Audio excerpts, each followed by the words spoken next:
안녕하십니까. 자, 대리 기출 풀고 있습니다. 대리에서 또 이제 마지막으로 중요한 게 무권대리죠. 무권대리는, 협의의 무권대리, 그 중에서 계약의 무권대리, 요게 핵심이고요.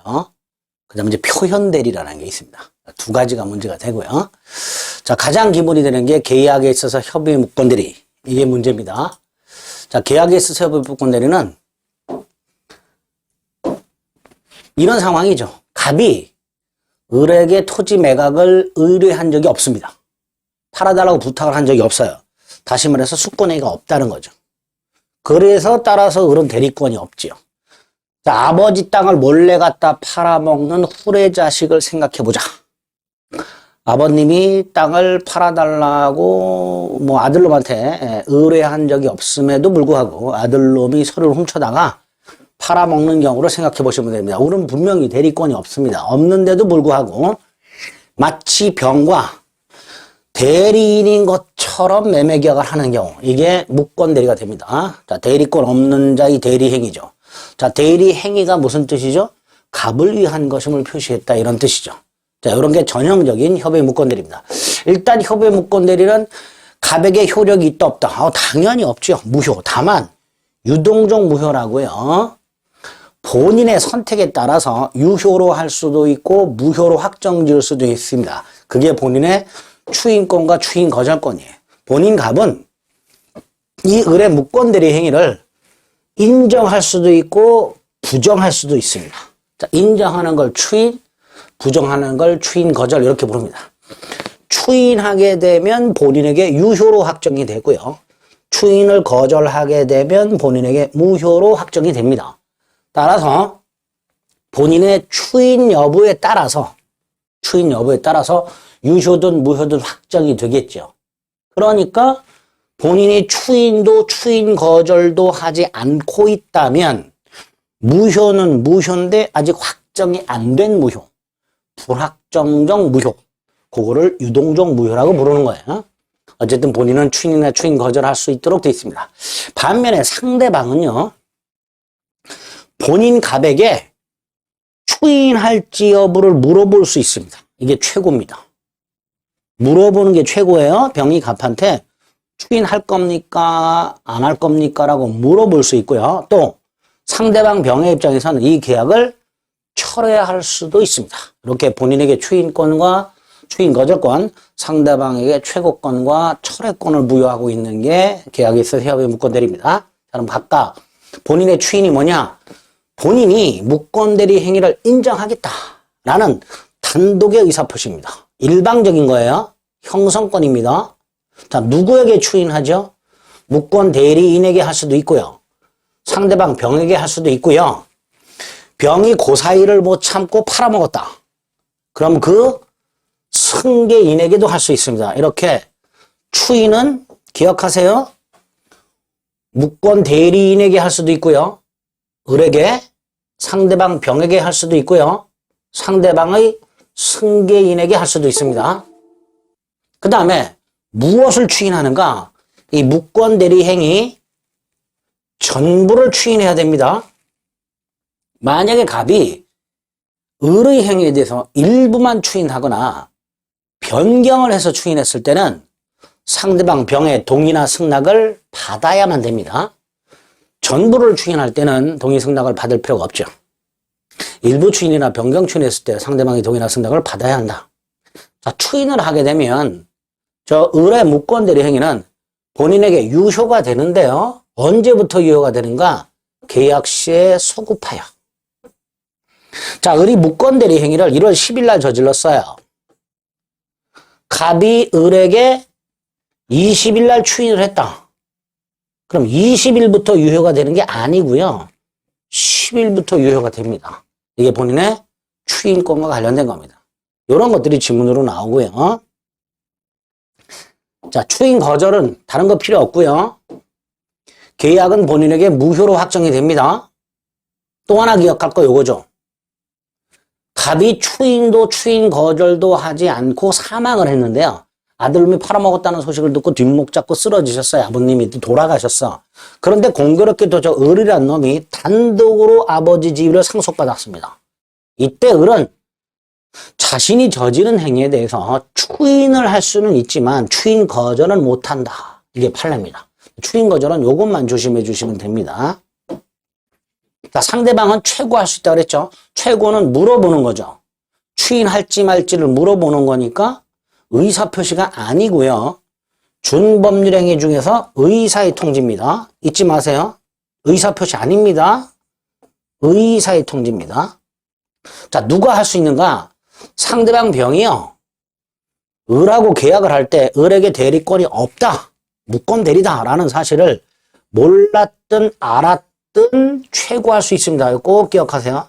선악 불문하고 최고할 수 있고요. 그 다음에 추인 여부를 물어보는 거니까 본인에게 해야 됩니다. 을에게는 최고 못합니다. 본인에게 최고하고요. 자, 병이 이렇게 본인 갑에게 물어봤는데도 불구하고 본인이 이 상당한 기간 동안에 확답을 벌하지 아니하면 발신주의죠.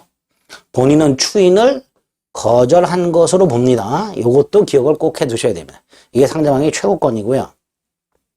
상대방의 철회권은 상대방 입장에서 무효로 확정하는 거죠. 자, 특히 최고는요, 철회는요, 최고와는 달리 선의만 할 수 있다는 거, 또 최고와는 달리 본인뿐만 아니라 무권 대리인에게 할 수도 있다는 거, 이런 것들을 최고와 구별해서 기억을 해 주셔야만 됩니다. 됐죠? 이렇게 본인의 추인권, 추인 거절권, 상대방의 최고권, 철회권 구별하시되 특히 최고권, 철회권은 선악 불문하고 할 수 있냐, 선의만 할 수 있냐, 이런 것들을 조심해 주셔야만 됩니다. 그 다음에 이제 135조라고 무권 대리인의 상대방에 대한 책임이 있습니다. 자, 일단 조문에 있는 요건을 기억합니다. 타인의 대리인으로 계약을 한 자가 대리권을 증명하지 못하고, 즉 무권 대리인이고 추인을 얻지 못했어요. 이때 무권 대리인은 상대방에게 계약을 이행하던가 또는 손해를 배상해야 되는데요. 계약을 이행할 것인가 손해를 배상할 것인가에 대한 선택은 상대방이 선택한다는 거 잊지 마시고요. 그 다음에 2항에 보면 상대방이 대리권이 없음을 알았거나 악의죠? 알 수 있었다 과실이죠? 이럴 때는 전항을 적용하지 않는다 그랬죠. 즉 책임을 안 지는 거죠. 따라서 무권 대리인이 책임을 지려면 상대방은 선의이면서 무과실이어야만 됩니다. 또 하나, 무권 대리인이 행위 능력이 없을 때, 제한 능력자일 때, 이럴 때도 책임을 지지 않습니다. 따라서 무권 대리인이 책임을 지려면 무권 대리인은 행위 능력자여야 되죠. 예를 들어서 무권 대리인이 미성년자였다면 책임 안 진다 이런 뜻이에요. 그 다음에 이 135조 책임은 법에서 정한 무과실 책임입니다. 그래서 무권 대리 행위가 제3자가 무권 대리인을 속이거나 제3자가 서류를 위조함으로써 무권 대리 행위가 야기가 됐어요. 다시 말해서 무권 대리인에게는 아무런 잘못이 없이 무권 대리 행위가 저질러졌어요. 그래도 무권 대리인은 책임이 부정되지 않습니다.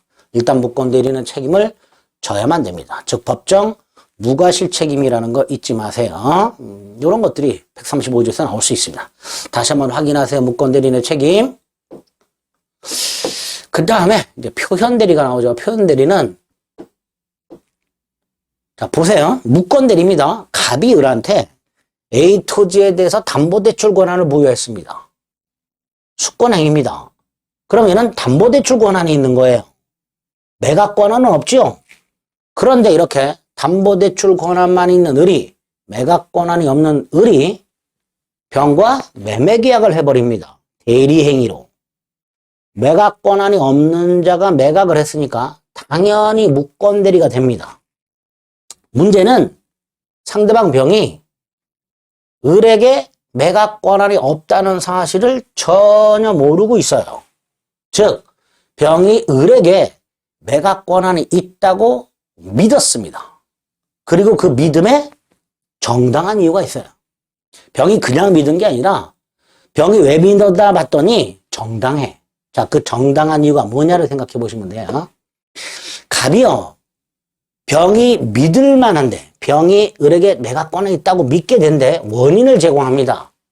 예를 들어서 갑이 을에게 써준 위임장에 A 토지 거래 관련 권한을 위임한다라고 써 있고 갑이 을에게 건네준 위임장에 부동산 매도용이라고 써 있다면 그 위임장이나 인감증명을 본 병은 을에게 매각 권한이 있다고 믿을 수밖에 없겠죠.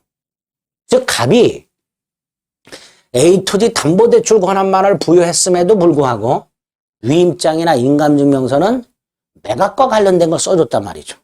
갑이 잘못한 거죠. 이렇게 갑이 일정한 원인을 제공한 경우 무권 대리지만 상대방은 유권 대리라고 믿고 있고 그 믿음에 본인이 일정한 원인을 제공했을 때 이런 걸 표현 대리라고 합니다. 자, 표현 대리가 성립하게 되면 무권 대리지만 본인에게 유효가 돼요. 다만 표현 대리가 성립을 했다 해서 무조건 본인에게 유효가 되는 건 아니고요. 이거 직접 상대방입니다. 병. 직접 상대방이 표현 대리가 성립했다. 책임을 져라. 라고 주장을 해야 본인에게 유효가 됩니다. 자, 이런 걸 표현 대리를 한다. 유형은 세 가지가 있습니다. 대리권 수요 표시, 권한을 넘은 표현 대리, 권한 소멸의 표현 대리. 세 가지 유형이 있습니다. 그리고 지금 설명을 드린 게 권한을 넘은 표현 대리가 됩니다. 어쨌든 표현 대리는 세 가지 유형이 있다. 그 세 가지 유형 중에서 이 조문을 살펴보다 보면 이 조문에 제3자라는 놈이 나옵니다. 이 조문에 제3자가 나와요. 조문에. 이 제3자가 누구냐? 바로 직접 상대방을 의미합니다. 125조, 126조, 129조에서 말하는 제3자란 직접 상대방을 의미한다. 이렇게 생각하시면 됩니다. 어쨌든 이런 걸 표현 대리를 한다. 자, 표현 대리가 성립하게 되면 효과가 나오는데요. 자, 이 내용은 거의 암기하다시피 하셔야 됩니다. 첫째가 표현 대리가 성립을 했을 때 바로 본인에게 유효가 되는 것이 아니고요. 그 표현 대리, 무권 대리인과 거래 행위란 직접 상대방이 주장해야만 본인에게 유효가 된다는 거. 두 번째, 표현 대리는 무권 대리 일종입니다. 따라서 상대방이 본인과의 소송에서 유권 대리만 주장하고 있다면 그 주장에는 무권 대리 일종인 표현 대리 주장이 포함되어 있지 않아요. 포함되어 있다고 볼 수는 없다요. 그러니까 상대방이 유권 대리만 주장하고 있다면 결과적으로 표현 대리는 주장 안 한 거예요. 그리고 민사소송은요. 주장하지 않으면 판단하지 않습니다. 그러니까 상대방이 유권 대리만 주장하고 있다면 법원은 표현 대리를 판단해 주지 않는다. 이렇게 결론을 기억하시면 돼요. 세 번째, 만약에 표현 대리가 성립을 하여 본인에게 책임이 생긴다. 본인에게 효과가 기성된다라는 것은 본인은 100% 전적인 책임을 져야 한다라는 뜻입니다.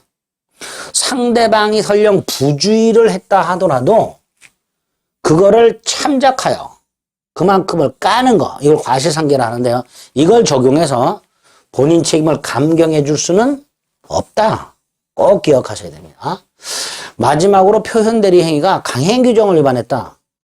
강행 규정, 특히 효력 규정을 위반하게 되면 이 효력 규정 위반 행위는 절대적 무효입니다. 따라서 여기에다가 표현 대리를 적용해서 본인에게 유효라고 할 수는 없습니다. 그래서 표현 대리가 성립하게 되면 표현 대리가 성립을 했다 하더라도 그 행위가 강행 규정을 위반하게 되면 절대적 확정적 무효라는 거 잊지 마세요. 지금 여기 나와 있는 표현 대리 효과는 자주 등장하는 거니까 꼭 기억하세요. 별 표시되어 있는 거 특히 꼭 기억하셔야 됩니다. 2번, 3번, 4번. 암기하셔야 될 판례입니다. 자, 표현 대리 중에서 126조 권한을 넘은 표현 대리가 단독으로 가끔 나오는데요. 권한을 넘은 표현 대리가 성립하려면 요건이 이렇죠. 일단 무권 대리인에게 권한이 있어야 됩니다. 권한이 있어야 그걸 넘지요. 이 권한을 기본 대리권이라 합니다. 이 권한에 해당하는 경우와 해당하지 않는 경우를 구별하셔야 되는데 우리는 않는 경우만 기억합니다. 특히 요거 비법인 사단의 대표자가 교회의 대표자가 그 비법인 사단 구성원인 사원, 총회 교회로 따지면 교인총회. 결의를 거치지 않고 그 재산을 처분한 경우에 이 대표자가 기본 권한이라면 총회 결의를 거치지 아니한 재산 처분은 권한을 넘은 행위가 될 수 있겠지만 우리 대법원은 이게 권한이 아니기 때문에 이렇게 총회 결의를 거치지 않고 팔아먹었다 하더라도 권한 넘은 표현들이가 성립하지 않는다는 거 기억하셔야 됩니다. 그 다음에 그 기본 권한을 기초로 그걸 넘는 무권 대리행위가 있어야 돼요. 대리행위는 있어야 됩니다. 그러니까 을이 갑의 이름을 도용을 했다면 이건 무권 대리가 아니죠. 대리가 아니니까 표현 대리도 성립하지 않습니다. 또 기본 권한에 포함되는 행위와 그걸 넘는 행위가 동종일 필요도 없고요. 비슷할 필요도 없습니다. 당연히 상대방은 믿어야 되죠. 담보대출 권한이 있는 자가 매각을 했을 때 상대방이 매각 권한이 있다 라고 믿어야 됩니다. 그리고 그 믿음이 정당해야 되죠. 정당하다는 게 뭐예요? 선의 무과실이죠. 자, 이때 정당한 이의 판단 기준 및 시기가 문제가 되는데요. 판단 기준 시기는 언제예요? 계약 당시죠. 따라 계약 이후 사정은 고려할 것이 아니다. 고려하지 말아라. 두 번째, 객관적 사유, 즉 서류 등을 가지고 판단해야지 표현대리인의 주관적 사정을 가지고 판단해서는 안 됩니다. 일단 요 정도는 꼭 요건에서 기억을 해 두셔야 됩니다. 126조. 자, 표현대리는 요 정도 내용들을 살펴보시면 됩니다. 무권